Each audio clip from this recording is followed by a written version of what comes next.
오늘은 1인 센터에 대한 이야기를 좀 해보도록 하겠습니다. 요즘 물리치료사 선생님들도 그렇고 시국이 또 시국인지라 7월을 맞이하면서 도수치료가 관리급여로 바뀌어버렸죠. 그래서 그런지 너도 나도 센터를 오픈하시려는 분들이 되게 많은 것 같습니다. 특히 작년과 올해 많은 분들께서 센터를 오픈하신 것 같고 또 준비를 하고 계신 것 같은데요.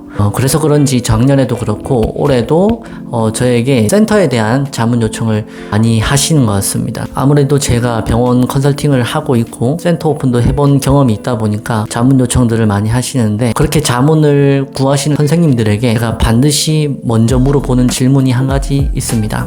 그게 뭐냐면, 선생님께서는 왜 센터를 오픈하려고 하십니까? 바로 이 질문인데요.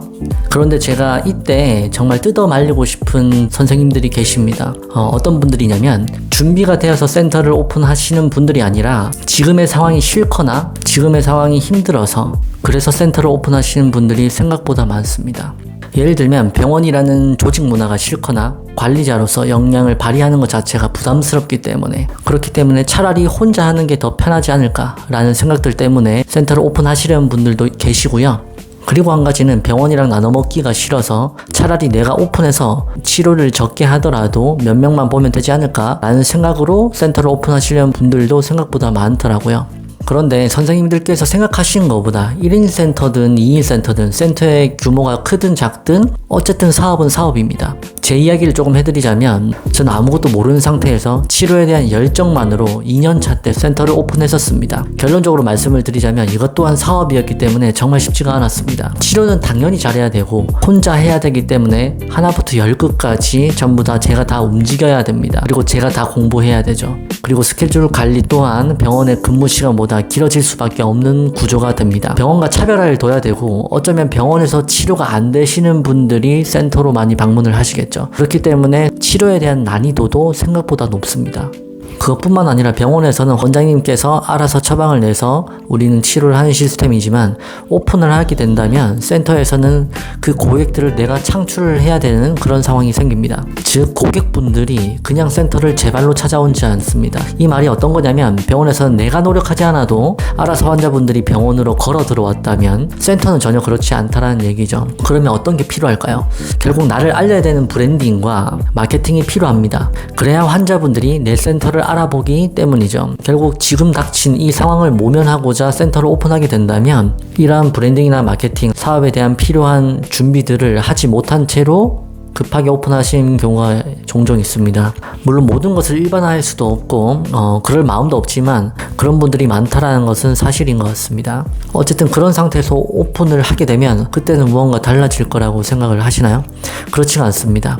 달라지는 부분도 있습니다. 왜냐하면 환경이 바뀌었기 때문에 내가 좀 더 움직이고 그렇게 바뀌겠죠. 하지만 센터 오픈을 하고 나서 여러 가지 부대 비용이 나간 상태에서 그때 무언가를 준비하게 된다면 이미 많이 늦었다는 이야기입니다. 센터 오픈도 사업이니 준비가 되었을 때 하는 것을 추천을 드립니다. 그리고 두 번째로 이야기해 볼 것은 바로 수익성에 대한 이야기입니다.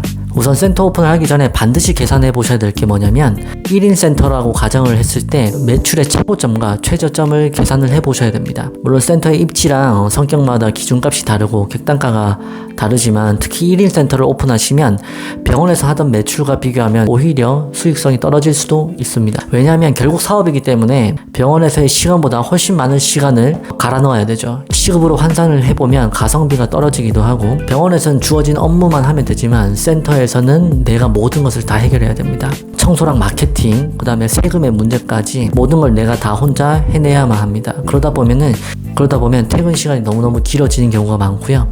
또 이게 계속 지속되다 보면 내가 이러려고 오픈을 했나? 이런 생각도 들기도 합니다. 물론 제 경험담이기도 하고요. 그러니까 센터를 오픈하기 전에 이런 것들을 좀 감안하시고 내 센터의 객단가는 얼마 정도가 될 것이며 얼마 정도의 매출을 찍어내면 되는지 모든 부대 비용을 감안하고 순수익은 얼마가 나올지 정도는 생각해 보시는 게 좋을 것 같습니다. 또 저의 이야기를 해드리자면 1인 센터 자체라는 것이 수익성이 좋을 수 있는 비즈니스 모델은 아닌 것 같습니다. 많이 남을 수 있는 구조가 아니라는 뜻이죠. 조심스러운 이야기지만 결국 시간이라는 것은 한정되어 있습니다. 누구는 30시간을 살고 누구는 24시간을 살고 그렇지가 않죠. 모두 다 공평하게 24시간을 살아갑니다. 결국 이 이야기는 어떤 것이냐면 우리는 스케줄 근무로 일을 하기 때문에 일정 부분 시간을 쏟으면 하루의 매출의 양이 어느 정도 정해져 있다는 뜻입니다. 그리고 보통 패키지로 10회, 20회, 30회 이렇게 회원권을 끊게 되는데 이게 스케줄이 꽉 차도 문제가 생기기 시작합니다. 어떤 문제가 생기기 시작하냐면 바로 그 다음 달의 매출에 영향을 주기도 합니다. 오히려 신규 고객은 왔는데 스케줄이 꽉 차 있기 때문에 집어넣을 공간이 없어지게 되는 거죠. 그러니까 나 혼자만 잘하면 된다? 이런 마인드로 오픈하시면 안 된다고 저는 생각을 합니다. 결국 계속 말씀을 드리지만 이것 또한 사업이고 사업은 확장성이 없으면 지속하기가 쉽지 않을 수 있습니다. 그래서 센터를 시작하기 전에 염두에 두셔야 될 건 뭐냐면 나 혼자서 일한다기보다는 최소한 1명에서 2명 정도는 더 같이 할 수 있는 공간 정도를 생각하시고 센터 오픈을 하시는 것을 추천을 드립니다. 그래야 잘 됐을 때 확장할 수 있는 구조를 만들 수 있고 내 시간을 줄이더라도 매출이 유지가 되기 때문이죠. 결국 내가 혼자 많이 일해야 되는 구조로만 간다면 사실 근로자의 형태보다 더 나빠질 수 있는 비참한 현실을 맞이할 수도 있습니다. 오늘 여기까지 이야기하는 걸로 하고요. 혹시라도 1인 센터에 대한 고민이 있으시거나 운영 중이신데 고민이 있으시다면 댓글로 남겨주시고 구독과 좋아요도 부탁드리도록 하겠습니다. 감사합니다.